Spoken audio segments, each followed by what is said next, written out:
Introduction. Let's admit it. Writing a good screenplay isn't easy.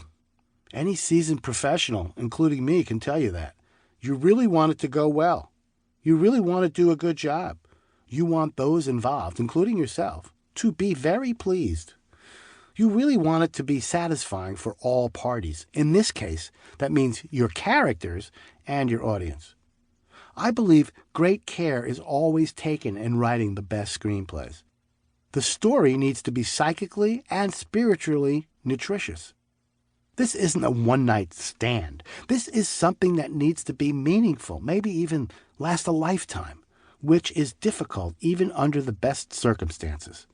Believe it or not, in the end, it needs to make sense in some way. Even if you don't see yourself as some kind of artist, you can't avoid it. You're going to be writing this script using your whole psyche.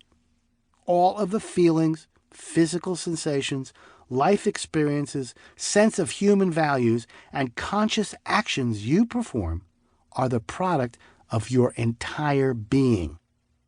I don't know about you, but the whole idea of my script being good and being liked by people is very personal. You want this thing to be powerful, memorable, and most of all, you want them coming back for more. But what feels right? What works?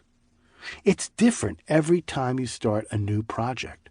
What's the next move? What should I do to make this better and better and better? How can I make it as satisfying as possible? But at the same time, not make it self-conscious or formal.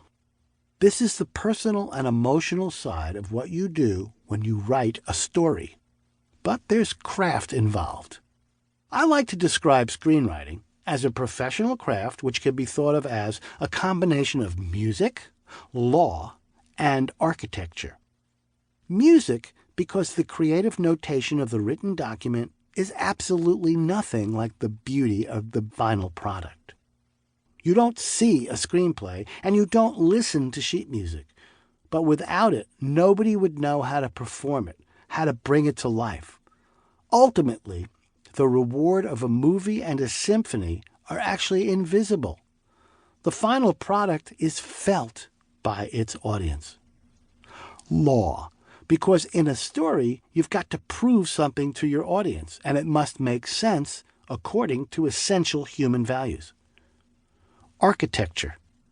Because you cannot ignore certain proven principles of cause and effect, because you must have structure so that we understand what it is, because you must respect the rules of engineering so that the whole thing doesn't fall apart. And for one of the most important reasons you'll learn in this book. A screenplay is not written. It's built.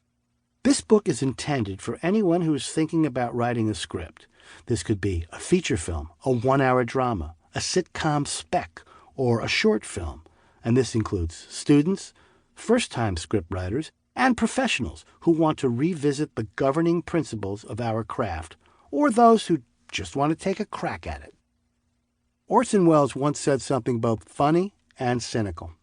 Anyone can learn anything in this business in 45 minutes. I actually agree with what sounds like a grotesque undervaluing of the remarkable amount of craft that goes into every aspect of filmmaking. But what he's right about is that this is like becoming a lumberjack. How much do you actually need to learn that you haven't learned already? And are you ready to listen? And are you ready to cast off so many notions that provide you a toxic kind of comfort for some of your ideas, which may have no business being translated into a screenplay? The ideas and principles that we'll explore cover the basic principles of all dramatic writing, and so it doesn't matter how long or short your script turns out to be. So, let's get something out of the way right at the start. It's just my opinion, but film is not a visual medium.